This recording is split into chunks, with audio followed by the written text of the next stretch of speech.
আপনারাও দোয়া করবেন। এখন আমারও দিন চলে আসছে, আমার এখন অনেক বয়স হয়ে গেছে। 17.5 বছর তো জেলখানায় চলে গেল জীবনের একটা বড় অংশ। যখন এমপি ছিলাম আমি ছিলাম কনিষ্ঠ এমপি, যখন মন্ত্রী হলাম কনিষ্ঠ মন্ত্রী, এখন আমি একটা বুড়া লোক হয়ে বের হয়েছি। তুমি তো আল্লাহর পক্ষে আনছেন, এর চেয়ে বড় নিয়ামত কুতুর ক্ষমতা কি হইতে পারে ভাই? সেই জন্য আমি বলি আমার জন্য এখন লক্ষ্য প্রথম হচ্ছে আখিরাত, এরপর লক্ষ্যটা কি বলতে পারেন আপনি কেউ?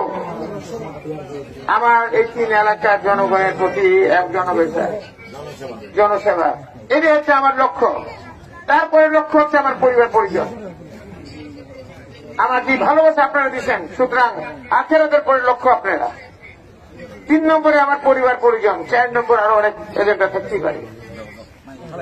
তা আমাকে, আমি জানি না আমার হায়াত পথ রিজিক দৌলত কার হাতে? আল্লাহর হাতে। আমার জীবন মৃত্যু কে করেন?